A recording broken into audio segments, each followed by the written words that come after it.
Guess what I got? Guess what I got? I just posted a photo of it and told you what it was, but in case you missed it, I got a customized brooder box for baby chicks, because my baby chicks are coming in May, and I'm not about to build my own box because I don't know how, and I don't want to spend the time to do it. And so a lady makes them in Lapeer and sells them, and so I let her make them, and just met up with her at Tractor Supply in the parking lot and picked it up. I'm so excited. Okay, so why am I on live? I am on live because I wanted to just kind of tell you about chickens. If you are newer to getting chickens and you're not even sure where to start, I just want to kind of give you a heads up of what you're going to need and the environment that you need to prepare before you bring baby chicks home. Or if you were walking around in Tractor Supply or another farm store and you have a box of chicks, you're going to need to pick up a couple other things while you're in the store to bring home, okay? So you're going to need a container of some sort. So some people use giant like totes, some people use giant water troughs, some people use bathtubs for a little while. So I have used, in the past, I have used totes. That's really bright. I'm going to turn it down a little bit. Uh-oh, it won't close now. Oh no. Oh no, it will only open. Oh, that's right, it's manual.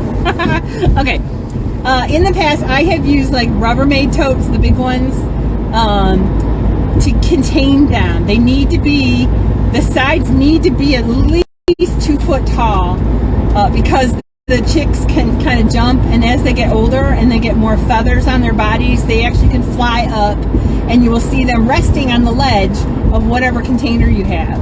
So I have used giant Rubbermaid totes to keep them in. Some people will actually build boxes, like the one back here is, what'd she say? I think it's like 3 foot by a foot and a half. And I can keep them in there for maybe 4 weeks, maybe 5 weeks. And they're coming in May, so by 5 weeks, 4 weeks, they're going to have a whole lot of feathers, and it would have warmed up probably. So for me and my purposes right now, it'll be just fine. And what I'll do is I'm going to test this brooder out when my chicks come in and see how it works out for me. And I'll tell you about this brooder in just a minute. So you're going to need a container to contain them, and it's going to need to be kind of tall. If you have cats or dogs, you're going to want to cover it. You're going to want to make it secure so your pets cannot get into the area where you're keeping your chicks. They're going to be curious, they're going to want to know what's going on, and they are going to harm your chicks if you do not keep them secure. They will. The best dogs in the world sometimes eat a chick or two. The best cats in the world sometimes eat a chick or two. So I have said before, everything loves to eat chickens. Well, everything and its brother and everything else loves to eat chicks. So you want to keep them in a big container, secure on the top, so they can't jump out and so that your pets can't get on them. In the past, we have used, for a cover, a frame that has like so we just made a frame out of wood, and then it has screening material on the top for circulation, for air, and we just laid it on top, and the chicks didn't get out until we lifted it up. Then they were like, wee, we can get out and check things out. And the cats could not get in, and the dog just came up and sniffed, and she couldn't get in, so they were pretty secure with the cover we had on top of it. In the past, we've also used a large dog kennel, like those dog crates that you do when you're doing crate training, and we lined it with cardboard. We lined the sides with cardboard because the slots between the bars of the dog kennels are pretty large. So chicks can get in and out. Chicks can get in and out of very small holes. And they aren't really smart. So they get out and then they peep, peep, peep, peep, peep, peep, peep, peep, peep. Or they get tired and they go to sleep and you don't realize that they're out. So we would line any crates with cardboard and like duct tape it to the sides to make sure that they are staying where they belong, okay? So you need to contain them. They're gonna need food, chick food. That's special food for feeding them. It doesn't have to be medicated. It doesn't have to have antibiotics in it. If you're trying to go the more natural way, just get regular chick food. You're also gonna wanna get chick grit. Chick grit is crushed up stones that are really, really, really, really tiny. And as long as you're feeding the chick feed, they don't have to have the grit. But as soon as you give them something like grass pieces or leaves or spinach or anything else, or if they start roaming around in the backyard looking at bugs or whatever, if it's not chick feed, they're going to need the grit. Which way am I going? East. Keep going. Okay. They're going to need the grit, and it's going to have to be, it can't be regular chicken grit. It has to be the chick grit, okay? So you're going to get shelter, chick food, chick grit, and they're going to need water. And it doesn't have to be any special water, just clean. Clean, fresh water is good. Sure, I'm not going the wrong way. Okay, good. And then, okay, so shelter, food, water, chicken's poop. You're going to need some bedding inside the shelter on the bottom, at least an inch of it. Do not use cedar shavings. Try for pine shavings. If you think you can get away with it, try newspaper at the bottom or shredded newspaper. If you get pine bedding, don't get the fine texture. Get the I think it's called flake is what is okay to use. But look to see. Sometimes they have two different types of pine bedding or pine shavings. Excuse me. One is really tiny pieces. Chicks will eat it. Don't get that. And one is larger pieces. So the chicks will play with them. They'll pick them up with their beak and they'll throw them and stuff. But they're not going to eat them, and that's okay. That's good. You don't want them to eat them. So you want to line your shelter with the bedding. And you're going to want to clean up if they happen to spill any water. You're going to want to clean that up quickly so they're not sitting or their environment doesn't get moist. You don't want it moist. You want it nice and dry for them. Dry and clean. So you're going to have to check and see if there's a lot of poop. You're going to have to get rid of it. And then you're going to have to put it in fresh bedding. You can kind of tell by your nose if you're going to need some fresh bedding or not, because you can start to really smell it. It gets kind of smelly. But if you get to that point, you might be waiting too long. So every day, go and check them. If you're not sure, take out a couple handfuls of bedding where they normally play and sleep. Take them from that area. Or look around the water dish and see if that's wet. Take that out and put clean stuff in. If you can, I like to do like one side of bedding, like the pine chips, and then one side with newspaper or cardboard or writing paper, you know, like you put in a computer, like in a printer. And I like to put the food and the water where the paper stuff is. That way the chips don't get all wet or they don't get dirty. Now, the chicks themselves are going to scatter the stuff everywhere. They're going to scatter food. They're going to scatter the chips. They're going to jump up on top of the feeder. They're going to jump on top of the waterer. They're going to jump on top of each other. It's like chaos in their little worlds. But that's what they do. They're just curious, and they're going to peck at everything and anything, and they're going to peep, peep, peep, peep, peep, peep, peep when they're afraid. They're going to peep, peep, peep, peep, peep, peep, peep when they're happy. They're going to, you know, make all the noises in the middle of the nights and all that kind of stuff. 68. Okay. Okay, so shelter, food, water, bedding for their poop. And they definitely need heat. They need heat.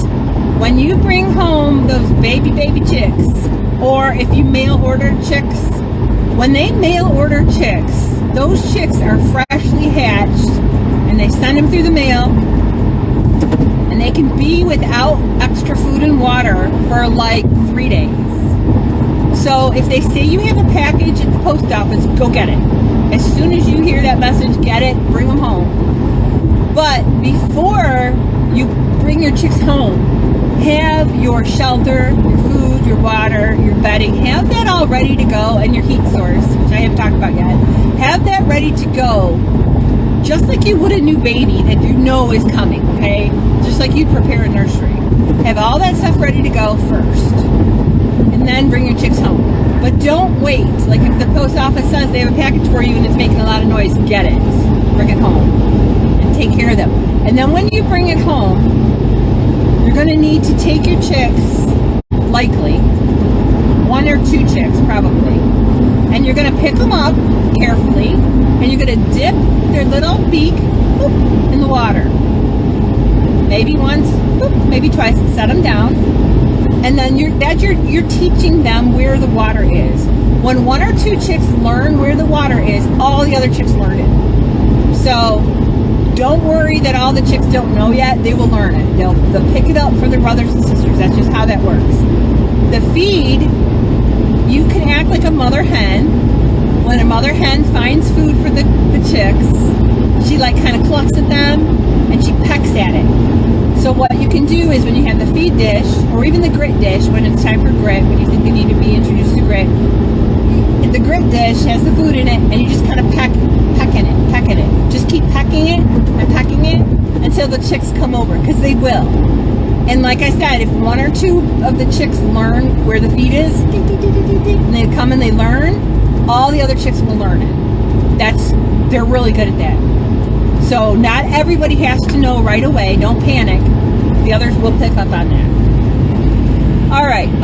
So you got your shelter, you got your food, your water, your grit, your bedding, and you're also going to need some containers for your food and your water. Now, for little baby chicks, if you don't have a whole lot of them, a small round dish of food or a small round dish of grit is going to be enough. But understand, if that's all you've got is a little dish, they're going to try to jump up on the sides, they're going to jump in it, they're going to jump on the side and tip it over, they're going to scrape it all out because they're all excited, they're going to scrape it all out with their feet, try to take it out of the dish. All kinds of fun things will happen, and you're going to have food all over. They'll figure out where it is, but that's a consequence that can happen. And the same with the water. If you have the water in a small dish because it's temporary, something came over you at Tractor Supply, you picked up chicks and brought them home, and then you're like, oh my god, what do I do? And you just have a dish of water. That's okay, but it is going to spill. So you'd be better off to get one of those small chick feeders that they sell. It's like a tube with a trough around it. You tip it upside down, you fill the feed, you screw the tube, the filler thing on top, and then you tip it back over again, and then the feed is all coming out through the trough. They have the same thing for a chicken waterer. You tip the container upside down, fill it with water, cold water, screw the bottom on top, and then flip it over quickly, and there comes the water. So,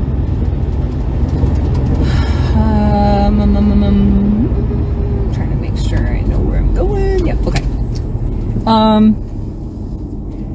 So I learned to put, here's the thing too. If they don't tip over the water, they're going to scratch feed into it. They're going to scratch their poop into it. They're going to scratch the wood chips into it. They're going to poop in it. They're going to stand in it and poop. I don't know why, but it seems like chickens learn by pooping on things. They see something new and they're like, oh yeah, I don't know what that is, I gotta poop on it, and they do that. So even if you have the waterer in the tube form with the trough around the outside, they'll likely jump on top. And they might jump on top and tip it over. They might jump on top and poop on the top. They might jump on top and poop in the trough itself. Okay? So what I learned from a lot of different chicken keepers what I've learned is to put that up higher. So some people will make a small square frame with screening, and like a wood frame with screening on top. They'll put that in the brooder, whatever container you're raising them with, and then they'll set the water on top. That way, when the chicks come to get the water, it's not at foot level, and they're less likely to poop in it. And a lot of times, if you put the water in a corner, it's less likely to tip over. What I really like to do is I will take there's this garden wire that's got like a really soft, squishy substance on it, like rubbery, like eraser, pencil eraser feel, and it's green, and it's really easy to bend into. It's easy to bend and twist and things like that. And I like to actually make I make a circle around it and fasten it, and then I will take another piece of it and I will clip it to the circle, and then I will clip it to the side of the container where I'm keeping the chickens, just to make sure that it doesn't tip over, just as a little extra harness kind of thing. Some people will use the nipple waterer. And it's okay to use nipple waters. You can teach them how to do that. The same way you teach them to use the feed by tap, tap, tap, tap, tapping. You're going to have to do that too. You're going to have to tap, tap, tap, tap, tap at the nipple, tap, tap, tap, tap, tap at the water nipple. You may be able to take a chick or two and put their beak at the water nipple, but they might turn around and look at you like you're crazy. I don't know. But tapping like a mama hen really helps the best. So elevating your water helps keep the chips out, and putting it in the corner helps to keep poop out, helps to keep them from tipping it over. Fastening the water helps that as well. And then the same with the feeders. And as they get older, their legs get longer. Right now, they're so tiny. They're just so little legs, so short, that it makes sense to have things down at the lowest level. But as they get older, there's nothing wrong with starting to hang the feeder or hang the waterer up a little bit higher so they can run underneath it, but then still reach inside to get food or water. And it keeps the environment a lot cleaner. It keeps their water cleaner longer. It keeps the food available for them longer. It keeps the poop out, keeps the chips out. So if you can get to that point, or if you can think about elevating your food and water, it's always a good idea to do that. Alright, so that's the last thing I'm going to talk. The last thing I'm going to talk about then is heat for your chicks, for your baby chicks. So understand that your chicks have been underneath a mama hen. Mama hen's been laying on them for at least 21 days. And when a mama hen is going to lay on eggs, she plucks all the feathers out. All those feathers out. Okay, this is the natural way if it's a mama hen. So I'm just going to keep going. She plucks all the feathers out on her belly, so it's all skin, and it's really, really, really warm. And she lays on those eggs for the 21-ish days, and then she rotates them too, naturally. And she might only get up one time from the nest, and that's to go get water and food and have a big poop. Smelly, broody poop is what they call it. And then she comes back and she lays on the egg. So her temperature of her body with those eggs, and the eggs are really liquid, is really high. So when your chicks, and then even if they did them in the incubator, they're going to keep the incubator at a certain temperature as well. So when the chicks hatch, they are really wet. They dry off in the incubator, and typically they wait until a bunch of them are hatched before they even open the incubator. They wait until a bunch of them are hatched and a bunch of them are dried off before they even start removing them from the incubator. And they've been a really, really, really high temperature. And when I say high temperature, I think like, I don't know, Texas in the summer, like that high temperature. So when you get them home, and there's charts you can get, super easy charts you can get, just save it on your phone if you want. The temperatures you're going to want to start off with the baby chicks is like 95 degrees for the first week. And then the second week, like 90 degrees. And then the third week, 85 degrees. You see how that's progressing? Like 5 degrees per week, it can go down. So whatever spot you put them in to store, make sure that the temperature can maintain, that there is an area in your shelter, your container, that can maintain a very high temperature for a long period of time for the chicks. But also make sure that there is an area in your shelter, your container, that's big enough that the chicks can get away from the heat if they need to cool off. So they can kind of self-regulate. They start feeling cold, just like a broody mom. This is what happens with a mama hen. If the chicks start feeling cold, they go running underneath mom. If they're scared, they go running underneath mom. They get warm, they get protected, they feel safe. But then they're like, I wonder what's out there. I got to see what's going on. So then they kind of run out and explore again. So the high temperatures, it doesn't mean it has to constantly be that temperature in the whole brooder, the whole shelter that you have for them. It just means there has to be a section that's really warm for them, that they can get the protection as if it was like a mother hen, and they can get the safety, and they can get rewarmed as they need it. And then they can go back out into the world. The heat source also needs to be adjustable. So people who use heat lamps, they might start off with the lamps closer to the chicks, and then they would move them up, and they'd move them up. And you can have a little monitoring thermometer inside the coop. That I really highly recommend that, especially like where the heat source is or near the heat source, just so you can kind of gauge how warm it is. Now they say with the heat lamp that under the heat lamp, if it's a good setting, the chicks are kind of just running around doing their thing, sleeping where they want, playing where they want. If it's too warm, the chicks are all outside of it. If it's too cold, like maybe the heat lamp is too far up, if it's too cold for them, they're like right underneath it and piled on each other. So you can kind of look at the chicks' behavior and see how they're doing. They're huddling together for warmth because they're too cold. Well, then you got to turn the heat up somehow. For a heat lamp, the only way you can do it is to, lower it down. If they are scattered because it's too hot and they're trying to get away from the heat, then maybe you got to bring the heat lamp up a little bit. Okay, so that's when you use a heat lamp. I used it in the beginning, and I don't like to use them for chicks now because I have seen too many photos and heard too many accounts of people whose stuff set fire. It gets dusty. The chicks, like I said, they're crazy. It's like chaos in there. And sometimes they bump a heat lamp, or sometimes if they spill the water or splash in the water, the heat lamp bulb shatters because of the temperature change. And bad things happen. I am not a fan of heat lamps.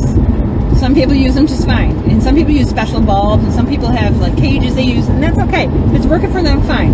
But here's the thing. I've seen people have brooders set up, brooder boxes, like the one I've got back there, set up in their living room, okay, with a heat lamp. And the problem's going to be if it catches fire, God forbid, again, not wishing harm on anyone, if it catches fire in the middle of the night, because you don't turn the heat lamp off. You got to keep them warm through the whole night and stuff. It's not like during the day you turn it on and at night you turn it off. That's not it at all. So if it catches fire in the middle of the night, that's in your house, and now everyone in your family is at risk. So I'm not a fan of the heat lamps for that reason, and brooders being in the living room. Now, some people have put them in their garage. Well, if your garage is attached and there's a fire, it could be your home. Some people put them in a non-attached garage. Okay, great. But if there's a fire, there goes your garage too. So,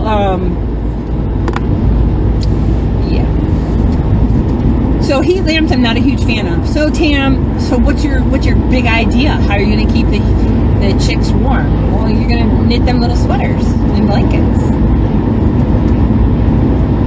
and slippers. No, chickens never need sweaters, and blankets, and stuff. So they are born with these downy feathers. And that's so they can fit into the egg. They can't have full-blown feathers, or they'd never fit into the egg, squish into the egg. They never dry out in time to live, to survive, and things like that. So they're born with down on them. And as they grow, you can see their feathers starting to form a little at a time. And by the time you can see, like, I don't know, if you took your hand, okay, this is the chick's body, and you took your hand, you went like this and this is their beak, you went like this and this is these are wing feathers here, and these are wing feathers there. By the time you can really see the wing feathers, they're nearly feathered out. And a lot of times they'll pile on each other when they sleep, just naturally, not necessarily because they're cold, but because they're buds, you know. So what I like to use is what they call a brooder plate. It's radiant heat. Like if you think about a radiator doesn't have flame, it doesn't have smoke. It has like either oil inside that heats metal to make it spread heat, or it has water, like boiling water, like a radiating system or a boiler system. That's what we have in our house. It goes to radiators, and then that metal heats up, and then heat escapes out into the room. So a brooder plate has a warm bottom and a cool top, and it's got 4 posts that are adjustable. You can change the height. You can make it really tall, like a table. You can make it really short. For chicken chicks, you're not going to need the shortest amount, but maybe for quail, maybe you need them really tiny. Or maybe if you've got silky chicks, because those are really, really tiny chickens, maybe you need the shortest one. On the other hand, I wouldn't start with the tallest setting. Like I wouldn't put it all the way up to the top of the 4 posts and then say, well, I'll just adjust it. The best thing you can do is have 2 posts that are about medium size, like midway up the post, and then 2 posts that are almost to the top. So it'll be like an angle. And then the chicks, if they're really, really cold, they can go to the shorter part underneath here and warm up. Or if they're cooler, they're getting cool, you know, they're doing fine, then they can come out where it's a little bit cooler. And when they're ready or they get scared, they can run underneath, and they can come back out when they feel like they're protected again. But again, like the heat lamp example, as far as watch the chick's behavior to see how they're responding. If none of them want to go under the brooder, it could be too low. Like the heat plate, it could be too low. If they're all piled up under the brooder, maybe it's too high and they're freezing. But if they're out roaming, and sometimes they come in and sleep, and then sometimes they go back out, and then they come in and sleep, that's okay. And I prefer those better. They are electric, so you do have to have some kind of electricity. And you still would need them to run all the time, in the daytime and the nighttime. They still have to run. So you can't put them on a timer. You can't just turn them off at night. Now, if the power went out in either situation, you don't have to panic. You could take comforters and blankets, and you could gently put them over the brooding container. Leave some space, leave a little bit of air so they can get some fresh air. And you also can take hot water bottles and wrap them with a towel and fill them with hot water. Wrap them in a towel and put them inside there, and then they're going to have heat. I've done that before with hot water bottles. I've also used like 20 ounce pop bottles. Put hot water in there and thread a sock over the top and put those in there, And I would change those out probably morning and night is when I would need to change those out, because they'd be cooler by the end of the day.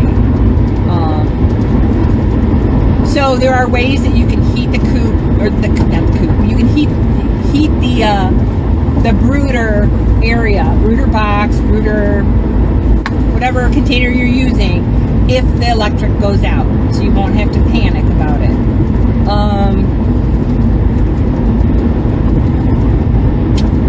I think that's about it. Oh, now the brooder plate is flat, but like I said, you make it so that it's tilted always. So you got like 2 that are high and 2 that are low on the posts, so it's on an angle. And then chicks can decide if they need more warmth, they go deeper in. If they need less warmth, they come out. But it does mean that they can jump on top of it. So to keep the poop off of that brooder plate, you can cut some cardboard to fit and then tape it down nice and snugly. And remember, the top doesn't get, oh, there's a hawk. Cool. The top doesn't get warm, it stays cool. It's the underside that gets really warm. So the chicks can jump up on the cardboard, they can poop, they can play, they can do all kinds of things. And then I think I have to turn around at some point. Where do they want to go? Oh, 32 round. Okay. But they're not going to get poop all over your brooder plate. Okay? So, you got shelter, food, water, grit, containers for the food and water, bedding, heat, a lamp or the other one, or a plate. And then the thing to think about is, because they're chickens, they like to roost. And so you can either make like little ladders for them to jump up on and jump off on and just sit on. Or you can make roosts that go from like side to side of your container. They can practice jumping up on it and jumping off, and jumping up on it and jumping on one of the other chicks. Which is kind of fun. It's all fun to watch, because they're learning. They're like little toddlers that turn into teenagers really fast, and they're learning. And so one of the things they have to learn about is roosting. And the roosts you don't want them to be really high unless you're going to ladder them. So if you're going to have like a really short one, maybe if you're going to have one like two inches off of the floor first, just to get them used to it. And then maybe you put another one 2 inches higher than that one. And then you put another one like 2 inches higher. But I wouldn't start off with one that's like 10 inches off the floor of the container, because what's going to happen is they're going to keep trying to fly up there. They're going to hurt themselves, or some of the other chicks trying to get up there and failing or falling off or whatever. They need to get their little roost legs first and do it gradually, graduated. And then they need a way to be able to step down, instead of just flying down every time. Because there's a lot of chickens that actually will get hurt. They'll get leg injuries because first-time chicken owners, they don't realize that the roosts are too high in the coops themselves, or they just expect the chickens to roost up in the rafters at night, and they don't have any kind of graduated way for them to get down. So as the big old fat chickens plop down on the ground, they're putting stress on their feet, their little feet. They can break them. They can sprain them. They can twist their toe. They could land on their feet wrong, because chickens are not really graceful. They're not meant to be like acrobats necessarily. So I think that's about it. But understand that, if you just have a couple chickens, when I say a couple chicks might be like 5, and they are going to grow fast. Before you know it, about 4 weeks, they're probably going to grow out of that container. But 10 chicks, you're probably going to need a bigger container. 20 chicks, 50 chicks, maybe those you want to actually have like a chicken tractor. Maybe you want to wait until it's warm, and you actually have a chicken tractor, and you put them outside on the chicken tractor so they can eat grass, and you can move it and the poop will be on the grass, and they go to fresh places, and then they get to eat the grass and poop, and then you move it, because there's a lot of different things that can happen to chicks to affect their health, but the buildup of the poop and the like the fumes from the poop can be one of the worst things that can happen with them. Chickens don't pee. I don't know if you knew that. All of their poop contains like the liquid stuff that maybe would be urine, but it all comes out one area as poop. But if that accumulates, the more chickens you have and the more chicks you have, the faster the poop is going to accumulate, the faster the fumes are going to accumulate, and the more like toxic the air could be.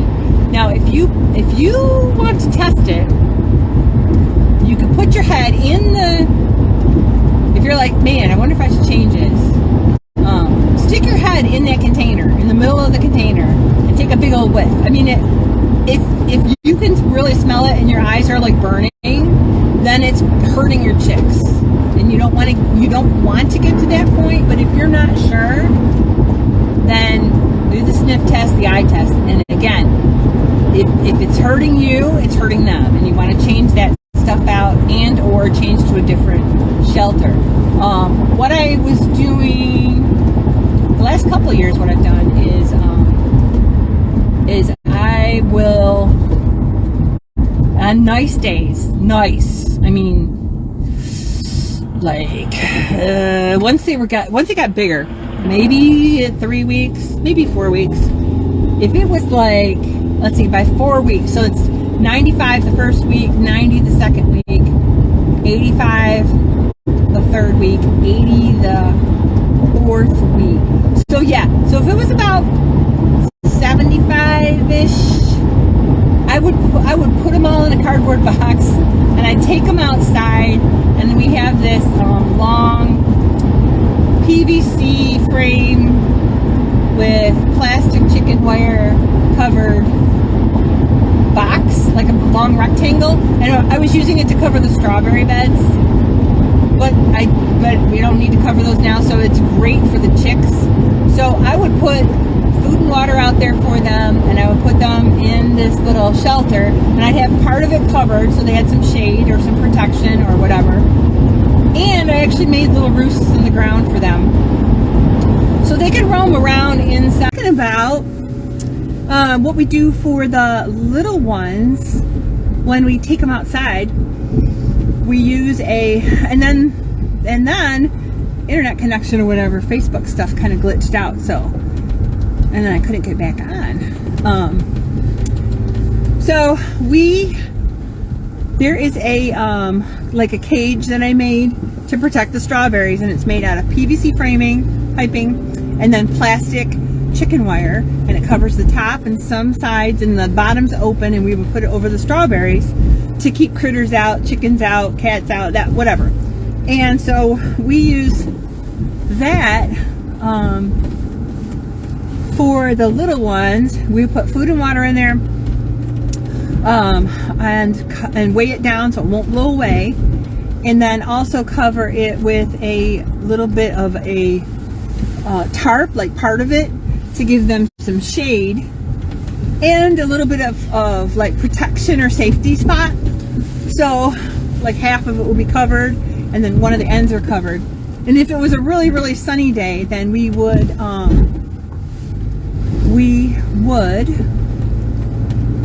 put the shade, I would plan the shade out so that there wasn't too much sun. Like they could go out into the sunshine in the area, but then they'd have to come back if they wanted to get in some shade or if they were too warm.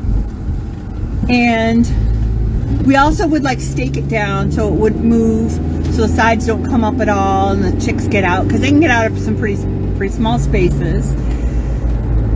So if that's something that you want to do as they get about 4 or 5 weeks, when they got a lot of their feathers, that's an option for you. And I also would let out the regular flock into the backyard while the little chicks were out. And I also had a camera like on it, so while I was working I could kind of take a peek at my phone and see how they were doing. But the flock would come out and they'd like walk around it, and they'd come up to the chicks and they would look at the chicks and they'd study them, and their little heads would go back and forth. And the chicks at first, because anything scares them, you know, breezes, cars, you name it, scares them. And then the chicks would get curious, and the chickens would get curious, and then look at each other through the wall of this container, this pen, this outdoor pen that we had. And even when we had turkeys, the turkeys were super curious, and they would actually walk circles around the little cage, and they would coo to them and make noises at them, and the chicks would chirp back, and it was cute. So when you're new to chickens, well, I don't know, if you have chickens already, big chickens, and then you want to get some chicks, it's really important that you don't necessarily put them all together at one time, because there's a thing called the pecking order. And basically, if you've got 5 chickens and this is the head one, then what she'll do is she will peck at all the other 4 if they come too close to the food, to the water, to me, to a treat. She will like run them off, and she will teach them who's boss, because that's normal chicken language. There's usually one hen that's in charge of everyone, and she might even be in charge of the rooster. I mean, she might chase him off as well. And so the pecks are meant to say, get out of my space, I'm in charge. They're not like love taps. So if the hens, and the hens will do that to each other too. So if this is the top dog and she's second in command, she's going to peck on these 3.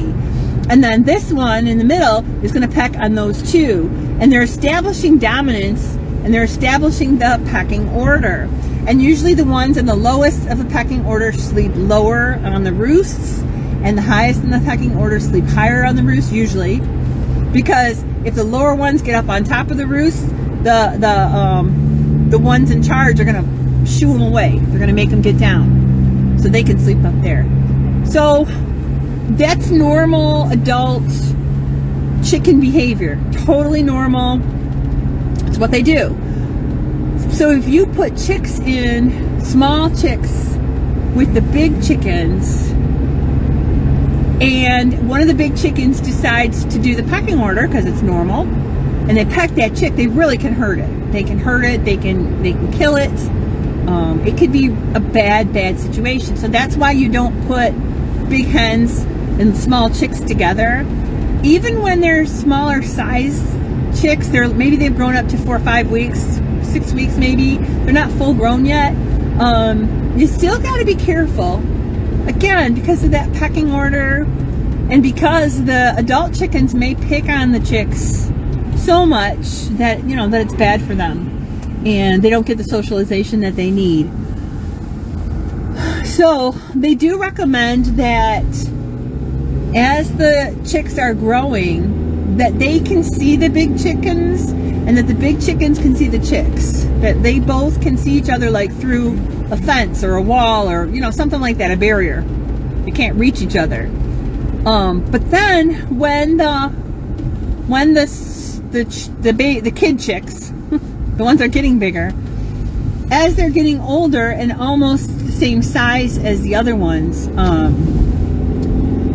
you could probably start integrating them together. And what we've done in the past is made out of garden fencing, that green garden fencing. It's like 2 by 4 holes maybe. And I've actually made a box inside our chicken pen, which is like a dog pen, 10 by 10. I made a box inside there, and I put the chicks' feed and water in there in the small containers that they're used to in the chick grit. And then I would make a space, an opening, so that was only big enough to fit the chicks themselves with smaller bodies. So if they felt like they were being picked on, or they needed some safety space, they could run into their place and the bigger chickens wouldn't go in there because they couldn't fit. They wouldn't bother them. And I've got some fun video, some fun YouTube videos where the little chicks or the smaller chickens are in their little safe space square that I made for them. And then when the big chicks go to bed, you can see the big chicks, they all go up into the hen house to go to bed, to roost. Then the little ones would come out and they would check out the feed, and they would jump on top of the cage, and they would jump on top of the roosts in the pen, and they would get some water, and they would play with each other, and they'd jump on the feed bin, and they would just do all these kinds of random things, almost like, like putting the kids down, and then you turn your back and they're up again. And so a lot of times when the little chicks would come out at night like that, one of the big chickens would come out of the hen house as if it was parents, and chase the little ones around until they went back into their little pen.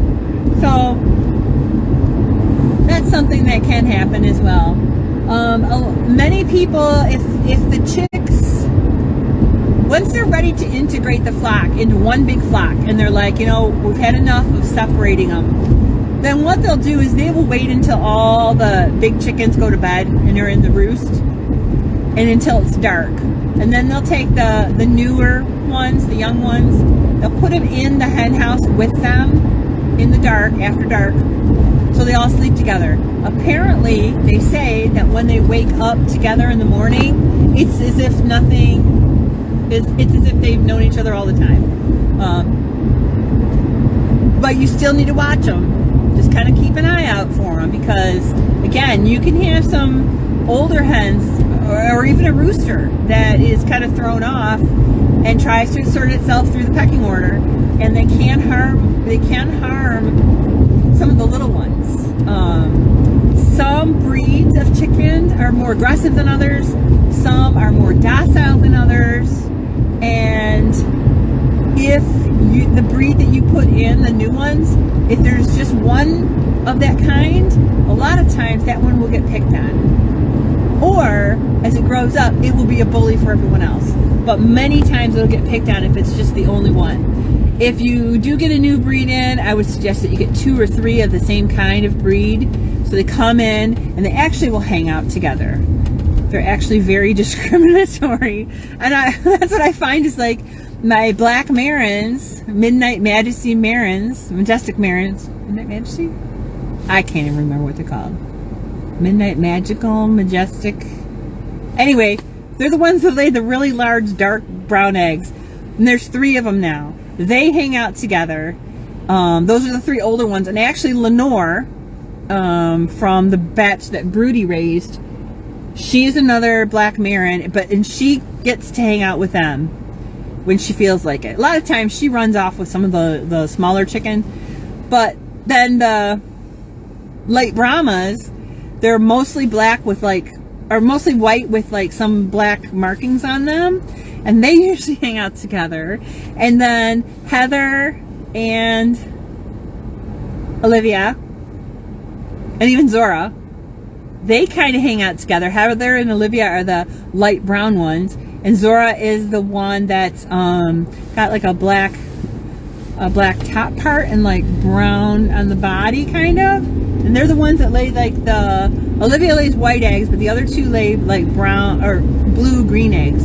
So they hang out together too. So just know that if you've got chickens that are all the same flock, same type of breed, and they've been hanging out together, if you're going to get new chicks, please bunch them up. Get at least 3 of each kind that you're going to bring in, so they have pals that they can hang out with, because they're less likely to be singled out and less likely to be picked on. And what else do I got to say? Chickens, they are not very smart. They are related to the dinosaurs. They have very small brains. They can be trained. You can teach them to come to you, which is a great idea. If you let them out in your yard, and you want them to come to you, teach them that with like a treat bag. And you can do that just by shaking it. Or you could say treat, treat, treat, and then when they come running to you, you give them treats so they get used to coming when you say treat, treat, treat. Some people teach them with a whistle. Some people teach them with a click. Some people, I've had really good luck clapping slowly like this. And wherever they are in the yard, because there's places that they can go where I can't see them, but wherever they are in the yard, they come running when I start clapping like that. And a lot of times I will reward them with treats. So they hear that and they're rewarded with treats.